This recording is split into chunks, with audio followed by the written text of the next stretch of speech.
Hello, everyone. Good afternoon. I'm John Solheid, the host of PatristiCast. I'm here today to welcome back Emeritus Professor of the History of Christianity, Dr. Robert Louis Wilken, Emeritus Professor at the University of Virginia, I should say, and previous Board of Directors at the Center for Religion and Public Life. Now, no longer the chairman of the board, but you still are on the board. And you write periodically for First Things. Professor Wilken, thank you for coming back and welcome to PatristiCast. Thank you. So you were on the show maybe a couple of years ago to talk about your book, Liberty in the Things of God. Today we're going to talk about what I consider to be a classic work of yours, The Spirit of Early Christian Thought, Seeking the Face of God, published 20 years ago, Yale University Press. Before we get into the contents of your book, I want to talk first ask you about the title, The Spirit of Early Christian Thought. What do you mean when you say the spirit? Well, of course, there is the great book by Gilson. Yes. That, of course, had some influence on me. Well, I didn't want to write a history of early Christian thought. I wanted to do something a little different, to try to, well, the term expresses, to try to catch the spirit. That is, what were some of the salient points that constantly appear? And so what I did is I tried to block out what some of the main issues were that different writers did approach, and then basically took a particular writer and used that one person, not always just one person, to sketch out what gave early Christian thought its distinctive characteristics. So in that sense, it's not going to give you you won't find a thorough discussion, say, of the Pelagian controversy. Yep. And I think I do the Trinitarian controversy and then the Christological stuff. But I wanted to cover as many writers and as broad a period. I think one of the things that marks the book is that it gets into later writers like Maximus, for example. So that's really what is meant by spirit. Spirit means something about the ethos, the kind of perspective on life and thought, and make that the theme rather than strictly doctrinal. So I have a chapter on art, architecture. I talk about worship, music, and then that was sort of the idea. Just wanted people to get a feel for what motivated, what drove, what inspired. I should tell you a personal anecdote that may be of interest, how I got into patristics. Oh, yes, please do. I was a student at Concordia Seminary in St. Louis. Now, I noticed Concordia in one of your publicity pieces. Are you Missouri? Minnesota. No, but you're not a member of the Lutheran Church Missouri Synod. No, I'm Roman Catholic. Oh, you're Catholic. I see. I don't know where Concordia came in. Any case, I was thinking about graduate school. And so in the fall of the year that I was going to graduate, I went in to get the opinion of my very revered teacher, Arthur Carl Peepcorn. Okay, yep. And I said I was going to go on to graduate school and I wanted to study theology. And he said, well, if you're going to do that, then you have to read the Church Fathers. And no one had ever mentioned the church fathers at Concordia Seminary. I mean, I did have a seminar on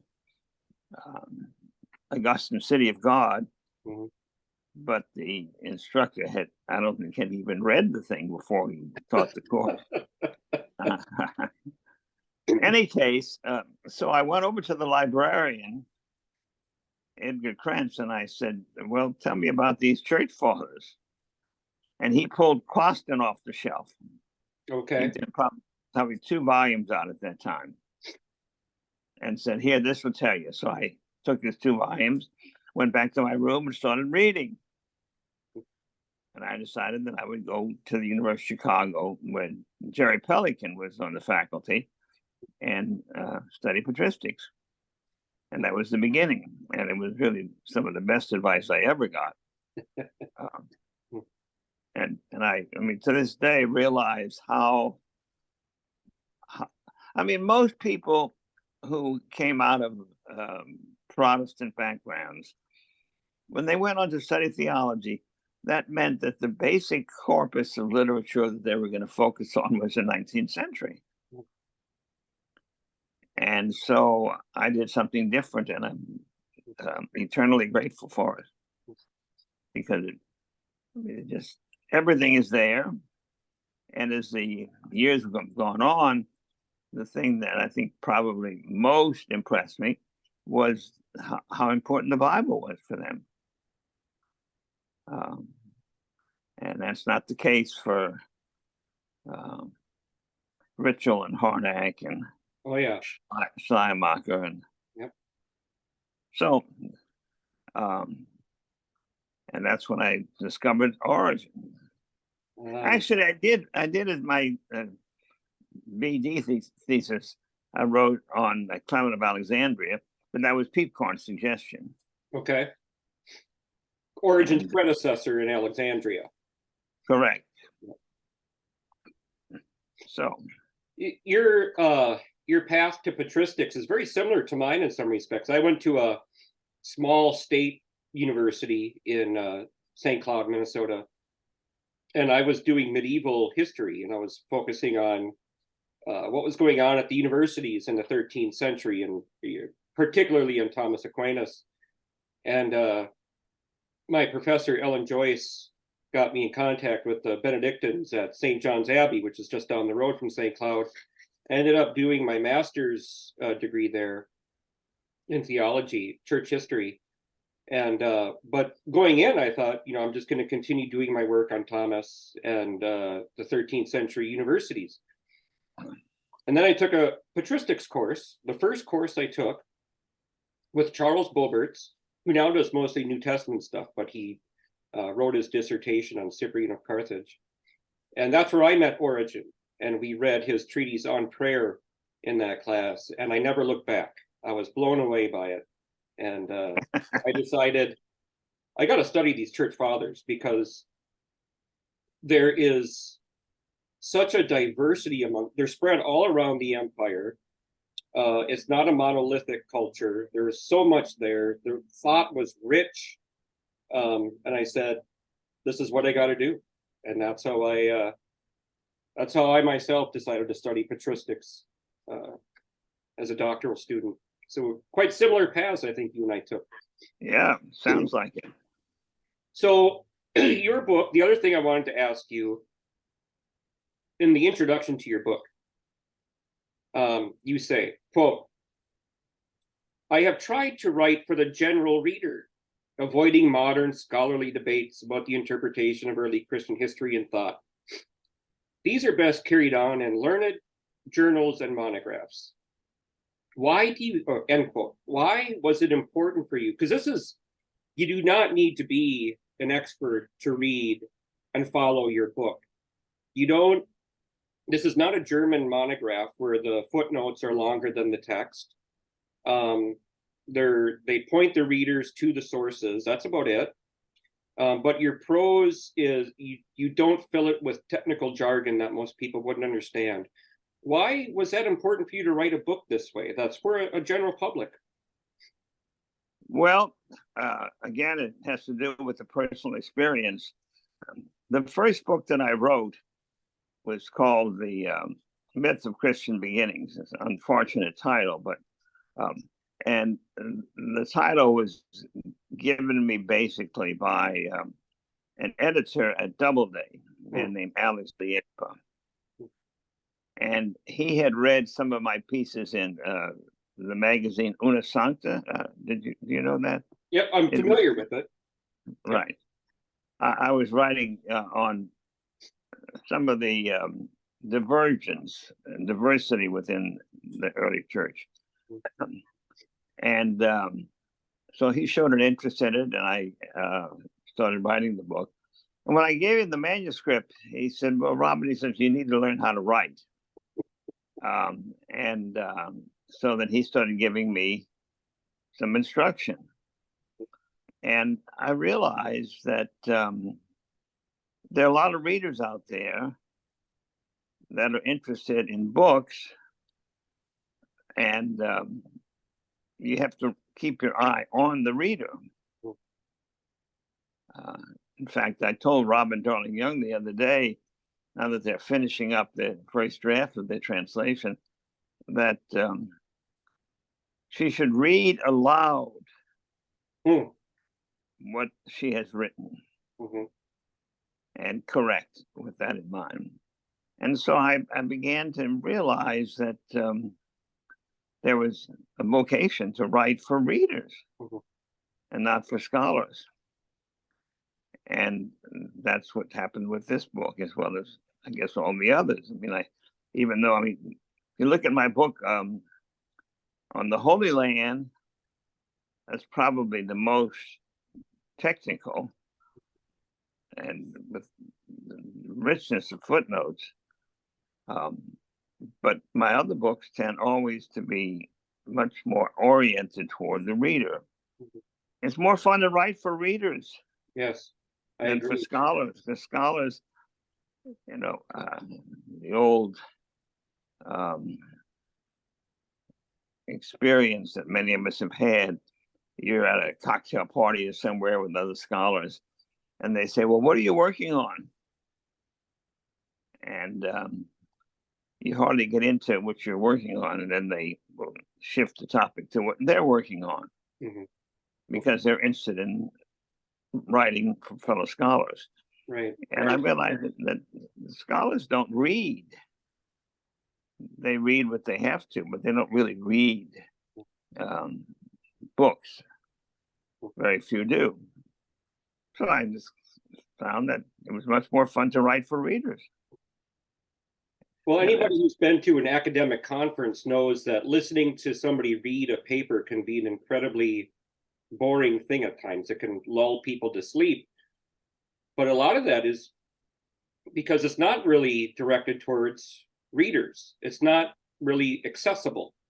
They're very technical, almost like they're trying to impress an audience. But as a reader, as somebody who's going to read what somebody has to say, so the spirit of early Christian thought, the big idea, you start your book in the introduction with how Christians engage with their non-Christian interlocutors. And as you say, you try to get at the ethos, the way Christians thought, basically.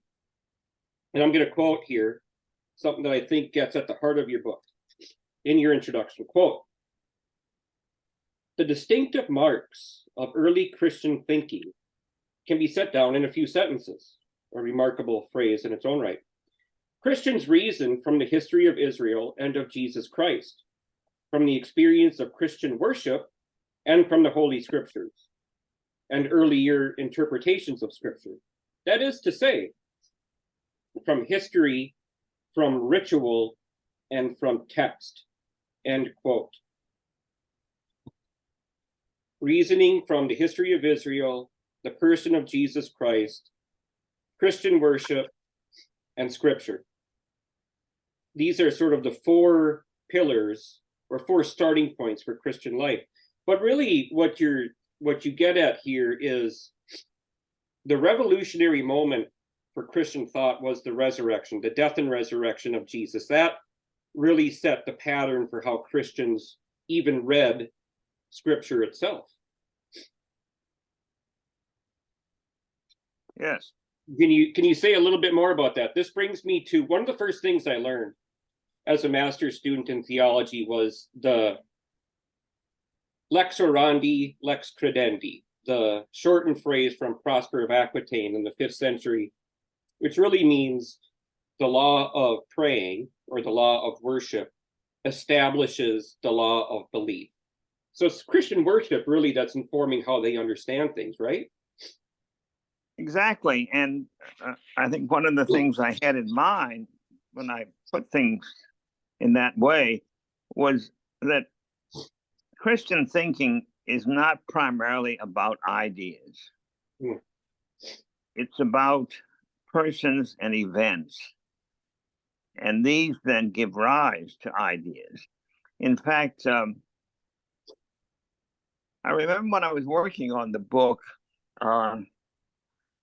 I got to wondering, I said, well, how do I get worship into this? And at that point, then made the decision to include a chapter on worship. Mm-hmm. But in fact, I've always been interested in liturgy. That was a result of my experience with Arthur Karl Piepkorn, this professor who I mentioned. And I realized that all of the thinkers that you read in the early church, most of them, of course, were ordained, Mm-hmm. were weekly, daily at the altar. And the scriptures they heard were the scriptures that formed their thinking. They were not primarily philosophers or intellectuals. They were churchmen. And their thinking arose out of what they experienced and knew. I mean, it's kind of astounding that the sermons, you said you worked on Origin, the sermons of the church fathers are such rich sources because they live the scriptures.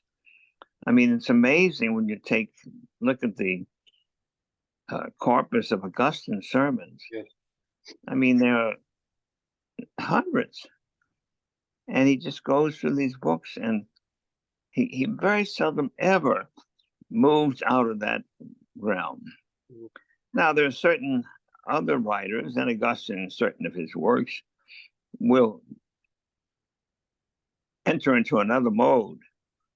But the one that is most familiar, the most congenial, where he's most at home is the sermon spoken to the faithful.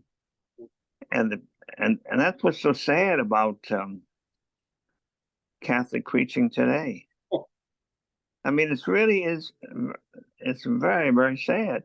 Yeah. Now, how many generations after Vatican II that it's clear that they don't read the Bible. And it's clear that they don't see the Bible. So if they're going to look for illustrations, they don't go to biblical figures. I think when I was in seminary, I assumed, I was a Lutheran seminarian too, that the task of the preacher was to translate the language of the Bible into an idiom which was contemporary. I've come completely around on that. I think the task of the preacher is to help people to understand and to appreciate and to see their lives in the language of the Bible. Yeah. It's really sad. And I've noticed a difference, going to Mass, listening to a homilist who is a part of a religious order who prays the liturgy regularly, who practices the liturgy of the hours regularly. You can tell they are immersed in the world of the scriptures because of their liturgical practice. Whereas I think there's hardly any biblical language or biblical imagery in their homilies. I agree with you. It's sad. No, I remember many years ago, there was some ongoing colloquium down in Dallas, and there were several, I think there were Cistercian monks. And after I'd gone to a few of those, I said to someone, the monks know the Bible better than the scholars. Yeah. I mean, because that's the language that they hear. Yeah. So anyway, that was something that that I learned. And Origen is a great example. Irenaeus, of course, Augustine, Athanasius. You go right down the line. There, the Bible is the basis for their thinking. Yeah.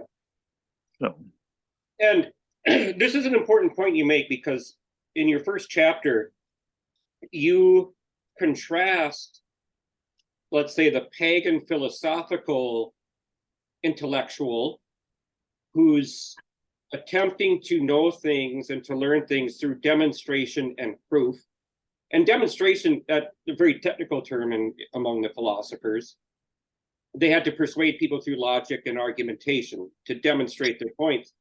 Christians, it's quite different. Can you say something about that? That's one of the fundamental pieces, the fundamental insights of your book, is that Christians almost turn that, someone like Origen in a Contra Celsum almost turns that on its head. Well, yeah, I mean, Origen, of course, is a premier example, but it's very clear in Irenaeus. Irenaeus's book, he has a first book of the 5 books that deals with philosophical arguments. But then once he gets from book 3 on, it's all scriptural. Yeah. And it's true, even Justin Martyr, Tertullian. They knew that there was something in that whole field of language and thought that was quite different and had to be understood, expounded, applied, and that's what happened in their writings. So there are some, I mean, I think you take a person like Gregory of Nyssa.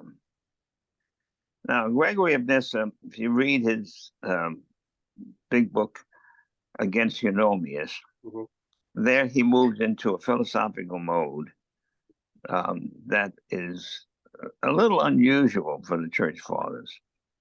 But if you look at his homilies on the Beatitudes or his other exegetical works, I sometimes think,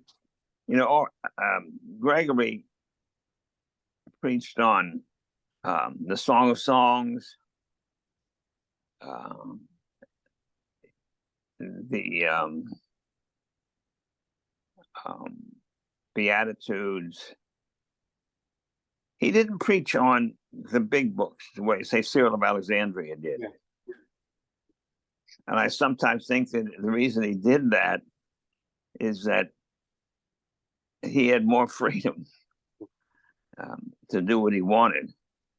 But if you take his homilies on the Beatitudes, there's simply a page after page after page of biblical text relating one to another, explaining one in relation to another. So, for example, in the homily on, what is it? It says it's Christ is blessed are those who seek after righteousness or justice. And what does he do? He goes to 1 Corinthians, first chapter, where Christ is called dikaiosune, righteousness. Yep. And so he then says the homily being preached by Christ is really about Christ. I mean, that's a really radical move, really unheard of, in terms of scholarly exegesis. So even though he is more philosophical in some of his works, for him the scriptures are the primary framework in which he develops his thinking. Yeah, so something you bring up in the book is that when they're preaching, when they're writing their commentaries, when they're engaged in discourse, these writers, they mobilize an array of biblical citations. And Origen, specifically Origen, for example, will use, I forget the exact verse, I can't remember now, but First Corinthians, where Paul says, compare spiritual things with spiritual things. And so Origen will highlight a word in a biblical text. So let's take a beatitude. Blessed are the pure of heart, for they shall see God. And he brings in this array of texts where the scriptures speak about the heart. And his point is that the way the Bible uses the term heart, in Greek cardia, was not in reference to the physical organ. It's to the intellectual part of the human being where we make our moral decisions.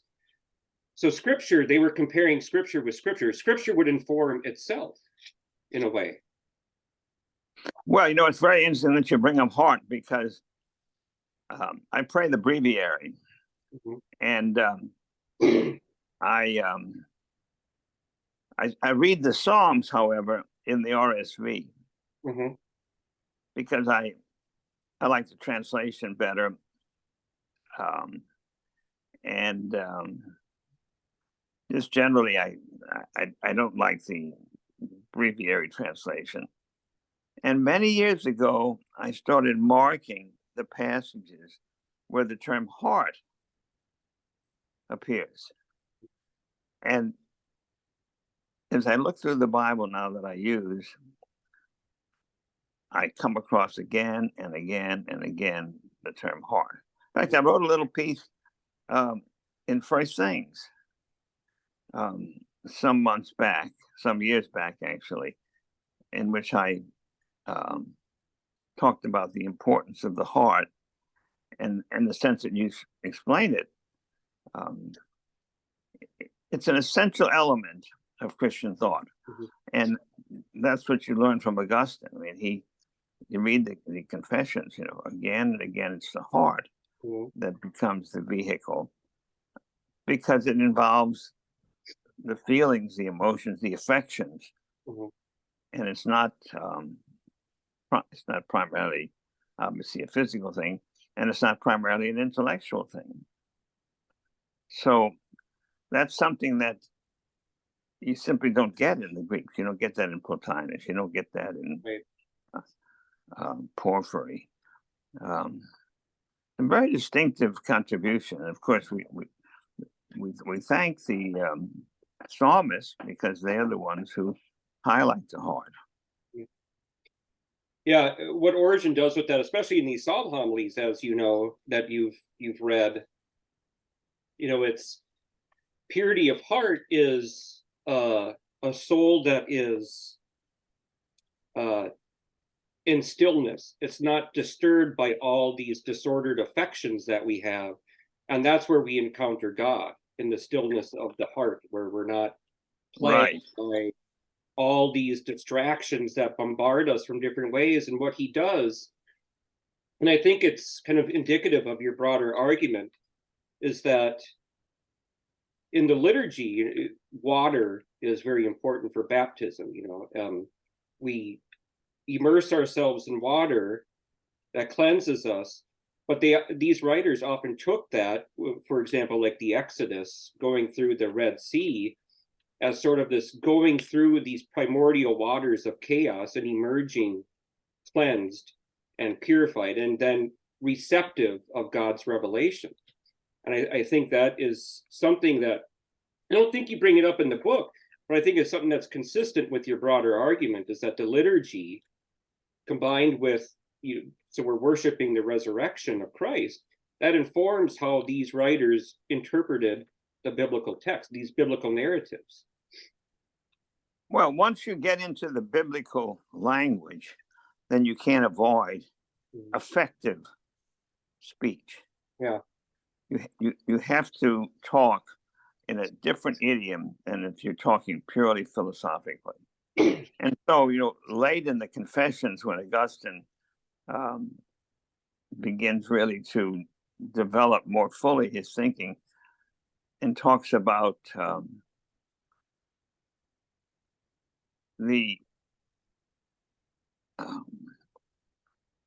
it's the heart that's on fire.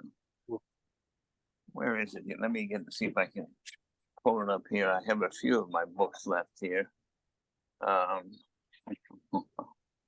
where is the Confessions?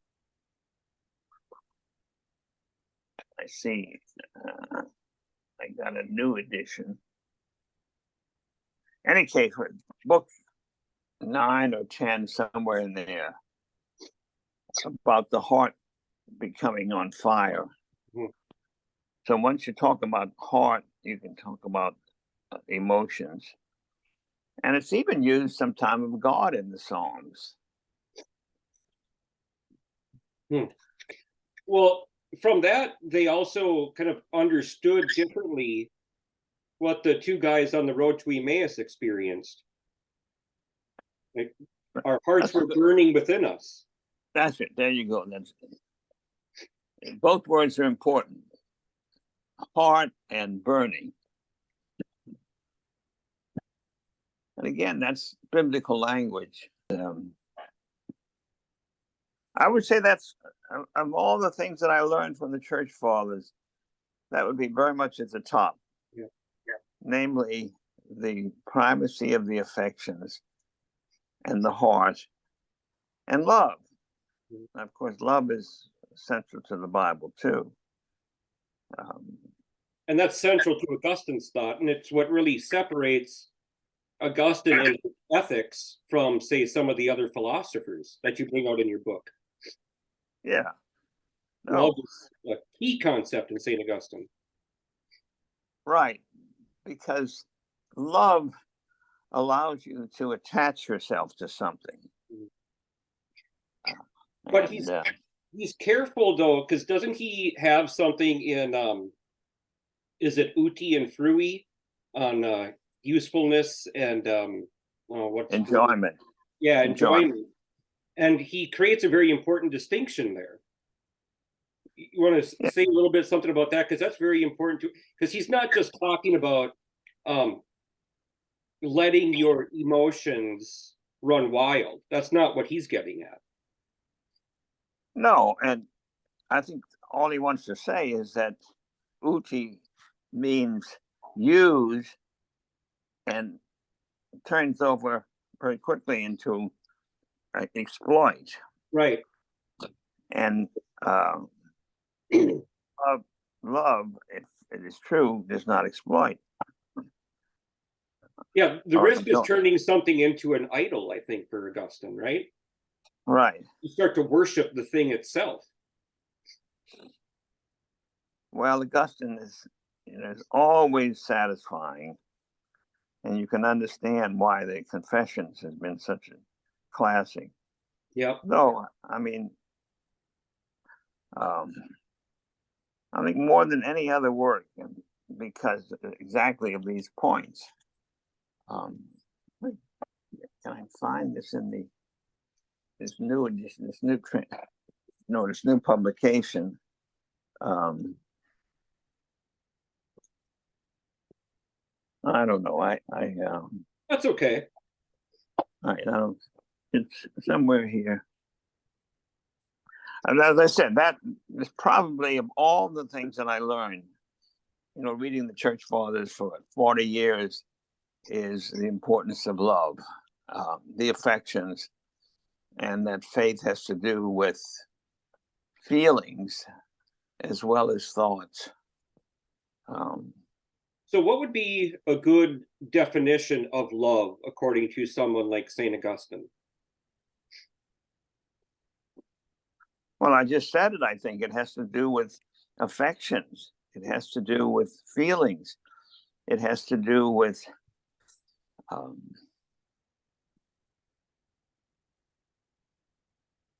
dimensions of our life, of our person, that cannot be grasped in any other way than by the heart. And certainly in a way that excludes the possibility of exploiting what someone loves. If you are exploiting something, you're not loving it, so to speak. You're not. That's true. No, because exploiting is using. That's the beauty of the distinction that you mentioned, the uti and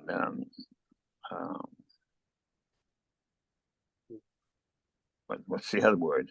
Frui. Frui. Yeah. Use and enjoyment. Use and enjoyment. Yeah. Right. So this brings up a key biblical passage, which kind of directs how these church fathers understood the nature of things and the nature of people. And that's notably creation, the creation account in Genesis, and specifically Genesis 1:26, which you bring up in your book when you talk about Basil's homilies on the Hexameron, and then his brother Gregory of Nyssa's apology for Origen, apology for Basil's Hexameron. And here, Gregory of Nyssa really focuses on what it means for the human person to be made in God's image. Can you say a little bit about that? Because that's incredibly important. It has ethical ramifications, of course, for these church fathers. Well, it means that there's a dimension of human life that transcends what we think of as human, namely godlike. And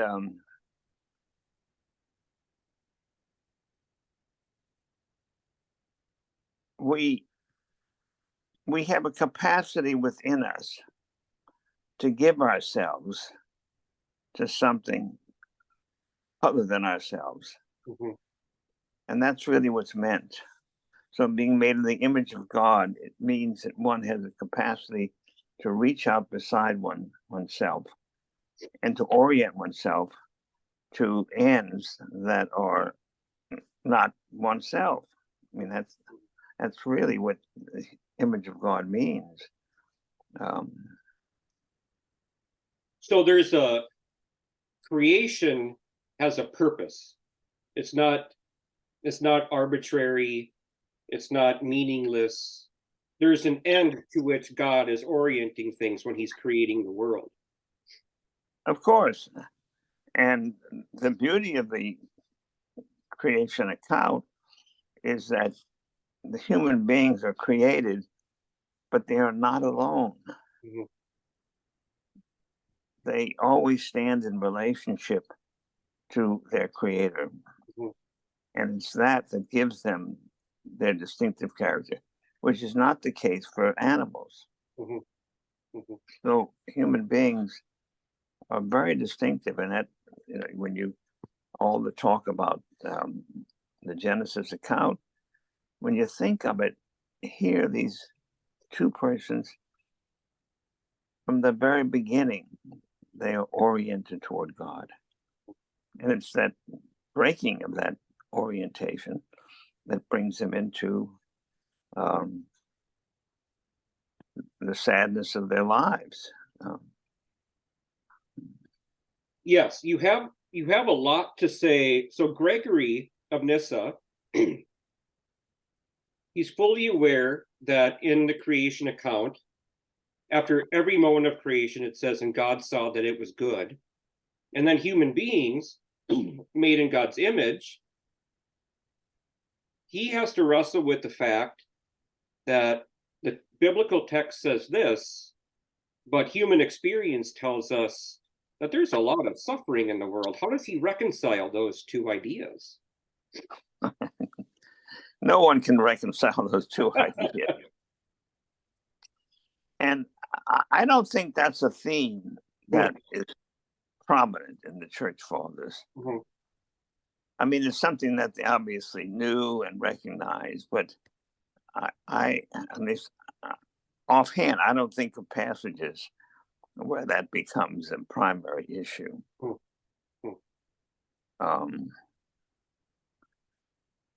Could be wrong, though.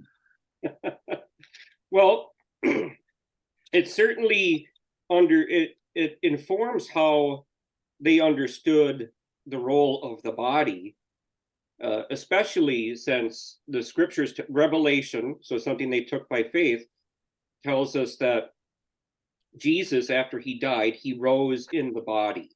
So there's something that's intrinsically good about this unity of the soul and body. Yeah, of course. That's essential. Mm-hmm.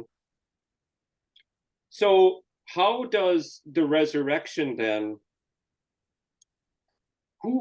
so they got these Gnostics, for example, and the Manichaeans in Augustine's case, who seem to kind of despise or disparage the body in some way. I mean, that's something that should be abandoned or shed so that the soul can live freely.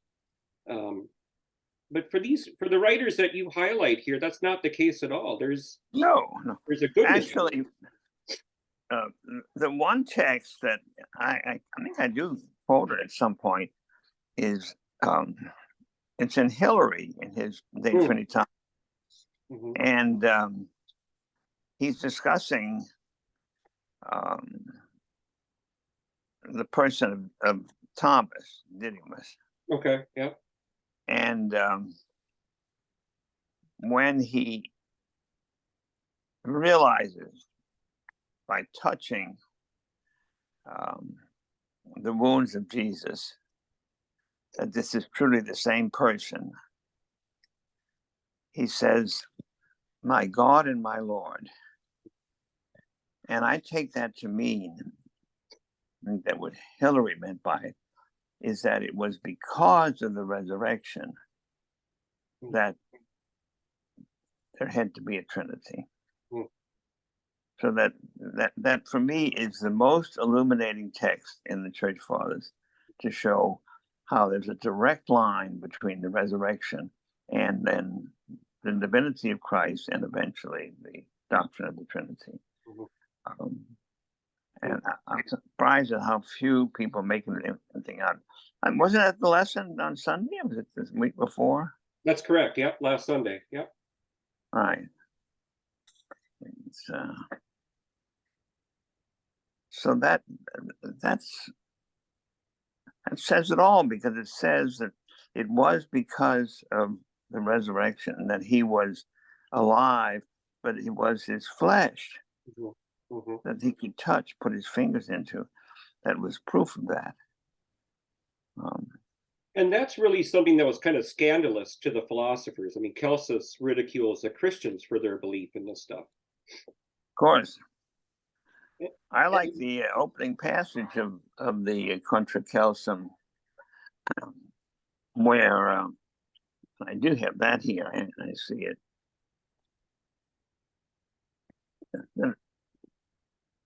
The Chadwick translation plus the Source Chrétien edition, probably my most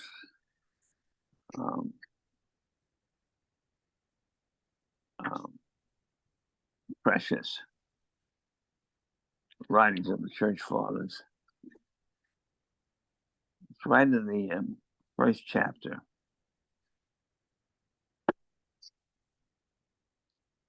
Where Origen says that the Greeks are better able to judge the value of what the barbarian, Origen quotes Celsus, the Greeks are better able to judge the value of what the barbarians have discovered and to establish the doctrines and put them into practice by virtue. And then Augustine, Origen says, they're judging things by a Greek criteria, a Greek proof, a criterion of Greek proof. He says the more demonstration the apostle calls a demonstration of the Spirit and of power. That's 1 Corinthians 2. Yep. And I think that's really the answer. the standard of truth from the gospel itself.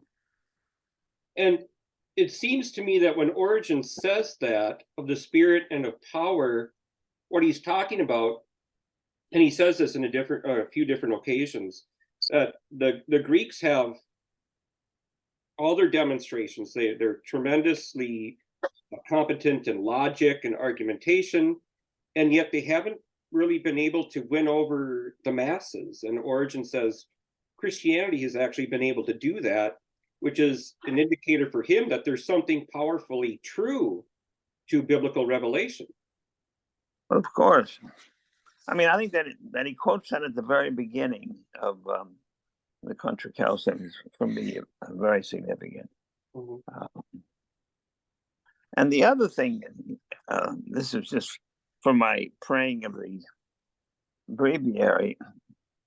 Every time one of the canticles, I think it's an evening prayer, is from Colossians 1, about Christ being the firstborn of all creation. I am just astounded that 25 years after the resurrection, that the event had so completely overtaken the minds and thoughts and hearts of people that he could then write that passage. For me, that's one of the strongest proofs of the truth of Christianity, is Colossians 1. And every time I pray that, I think of it, with my Bible here. Read it for you. Colossians. That in so short a time,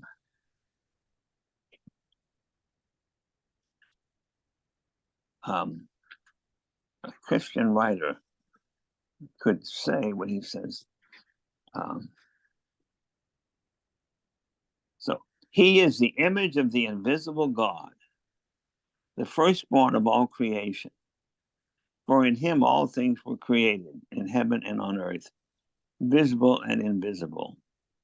Whether thrones or dominions or principalities or authorities, all things were created through him and for him. He is before all things, and in him all things hold together. He is the head of the body, the church. He is the beginning, the firstborn from the dead, that in everything he might be preeminent. For in him all the fullness of God was pleased to dwell, and through him to reconcile to himself all things, whether on earth or in heaven, making peace by the blood of his cross. I mean, and you think that was written, 25, 30 years after Jesus lived among them, to make such a statement. Every time I read that or pray that, I think to myself, it's all that's it. That's why Christianity was so successful. It reminds me when I had a postdoc in Germany many years ago, and it was, I think, Willie Markson, Boltmanian, and he was invited to give a lecture in the Alta Ala, and there was a huge, several hundred people there, and he wound up his speech, said, Christus ist im Kerygma auferstanden. Christ is risen in the Kerygma. And I thought to myself, then, how can he say that, having read the Bible all his life and taught the Bible? The Kerygma is nothing. The Kerygma is just words. Every time I read that passage, I think of that lecture. And of course, the audience just cheered. Oh, of course they did. That'd be a very popular thing to say these days. Well, this was 40, 50 years ago. So Well, isn't it also remarkable too that not just about 25 years after his death, but even for 100, 200 years after that, people were still dying because they professed faith in this concept. I mean, it's remarkable that the church was able to continue to grow in the face of this. Well, obviously, it was more than death. And that's what they knew. And as Robin pointed out to me the other day, no, I don't see it here. She said the last word in the Contra Celsum is martyrism, then, that we will bear witness. I don't have, I gave her she has my Greek of She has that. your Greek text of it? What? She has your Greek text of it? Yes, I gave it to her in a moment of weakness.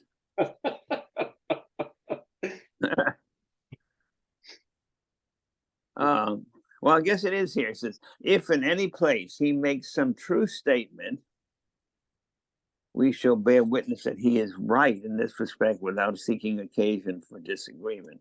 So that's where the martyrism comes from.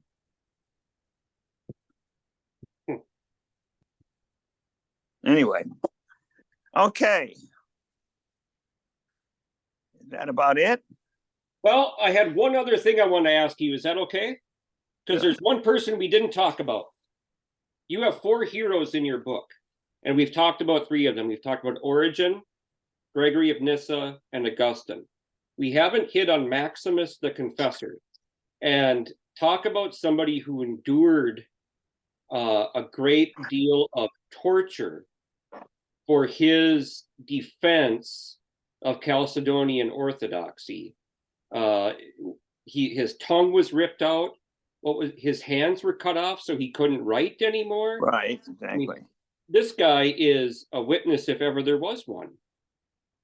Well, Maximus was a late discovery of mine, and I don't know